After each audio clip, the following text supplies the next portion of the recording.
Welcome to Section 10.1, Part 1, the Fundamental Counting Principle. In this lesson, you will learn to make a tree diagram, to use the Fundamental Counting Principle, and to understand the difference between counting with and without repetition, and to know when each technique applies.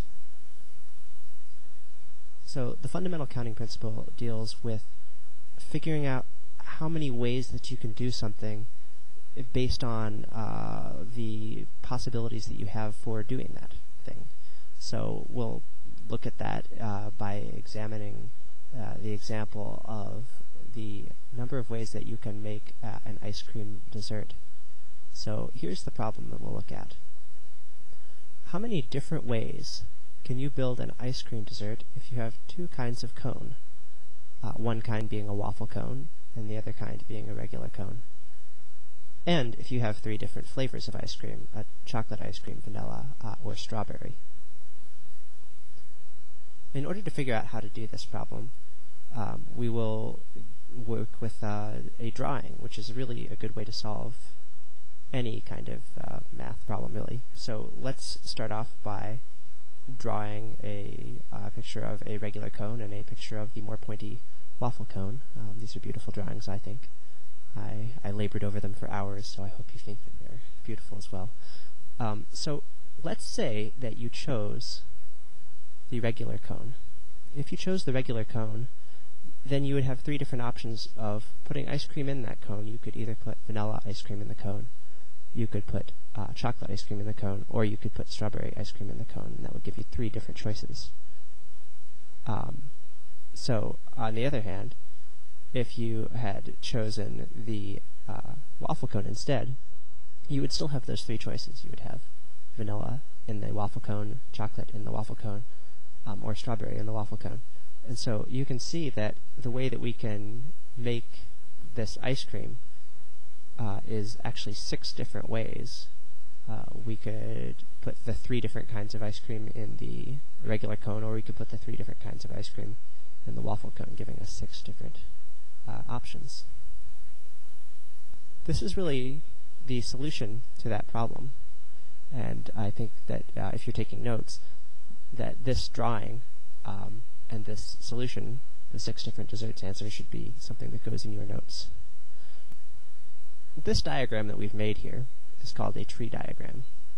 It's called a tree diagram probably because your choices branch out from it, much like branches branch out from the trunk of a tree.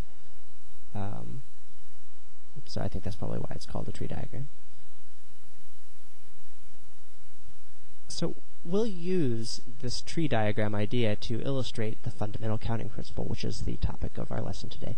The fundamental counting principle says this, that if you can have an event happen m ways, and then there's another event that can happen n ways, then the number of ways that both events can occur is, and I'm going to pause here, and I'd like you to pause the video here and try to figure out how to finish that sentence. So look back at our tree diagram that we've made here and think to yourself, well, in this case, m is 2. That's the number of ways we can choose the type of cone, and n here is 3. That's the number of different ice creams that we have. So how many total different choices do we have? Can you figure out how to finish the fundamental counting principle? Feel free to unpause the screen once you've thought about this enough, and the video will continue. Alright, the fundamental counting principle says that if you have m ways to do one thing and n ways to do another thing, then the number of ways that you can do both those things is m times n. So in our example, we had 2 choices of cone, 3 choices of ice cream, and that gave us 6 different ice cream desserts, which happens to be 2 times 3, right? 2 times for the number of cones, 3 times for the number of ice cream, 6 different possible desserts. So please fill that in your notes for the fundamental counting principle. You'll want to have that principle written down. Alright, let's change our problem slightly. What if we added 2 choices of toppings, hot fudge and sprinkles? Then how many different types of ice cream desserts could we possibly make? to answer that question, let's go back to our drawing and add a little bit. So here's our previous drawing. And then let's say I chose a regular cone and I chose vanilla ice cream. Well, now I have two more choices that I can make. Either I can put hot fudge on it, or I can put sprinkles on it. And in fact, for each choice that I had before, I get two additional choices out of that. And this gives us 12 different possible desserts. Now, we can see that 12 happens to be 2, that's the number of different cones, times 3, that's the different number of ice creams, times 2, that's the different number of toppings, gives us 12 possible choices. And so the fundamental counting principle is really general. It's not just m times n. You don't just have to have 2 different categories of choices. You can in fact have any number of different categories of choices. And the math is the same. You'll multiply things together to get the total number of possibilities.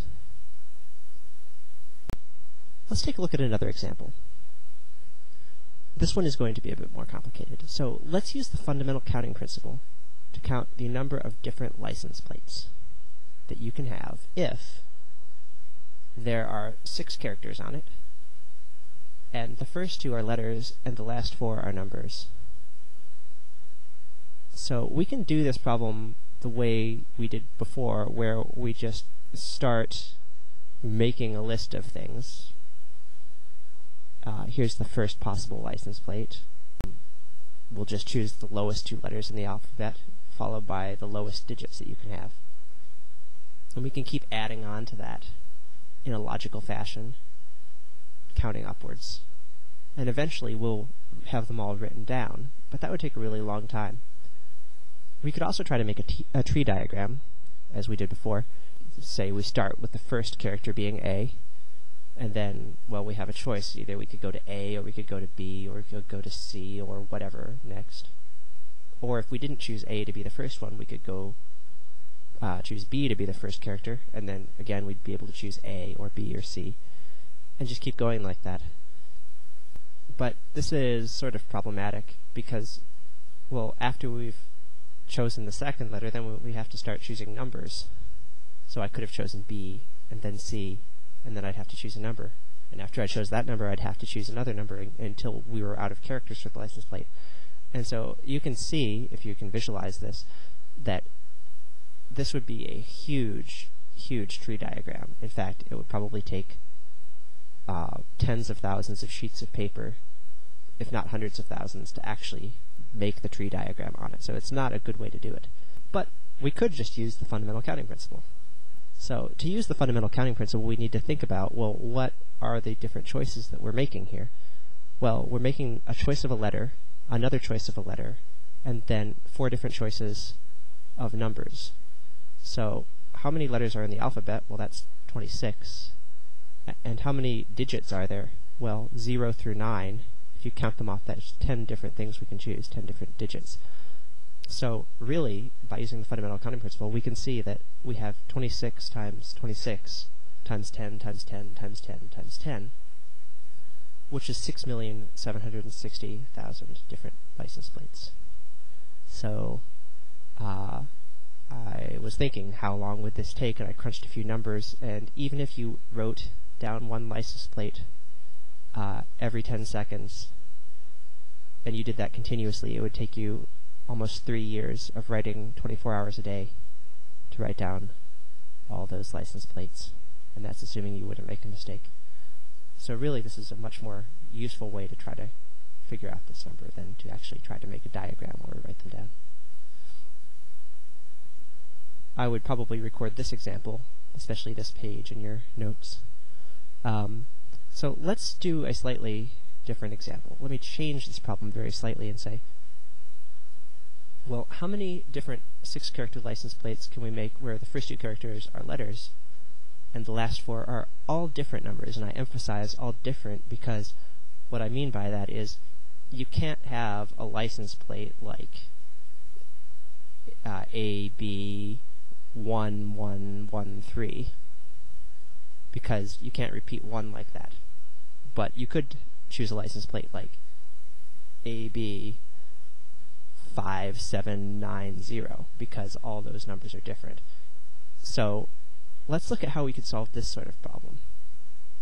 Since we've already talked about how we would deal with the letters, right, we just multiply 26 by 26, let's just look at the last four numbers that we can choose.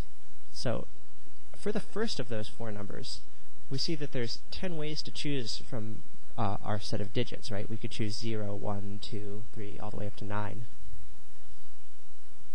So let's just choose one. Let's choose 5. Okay. Well, if we choose 5, then there are 9 ways left to choose the next number. We can't choose 5 again, because if we did, we'd be repeating numbers and breaking the rules for the license plate. We see that the set that we have left to choose from is 0, 1, 2, 3, 4, but not 5, and then 6, 7, 8, 9. So there's 9 ways to choose from that set. And let's say we just chose a number. Let's say we choose 0 from that set. Well, how many ways can we choose the next digit after that?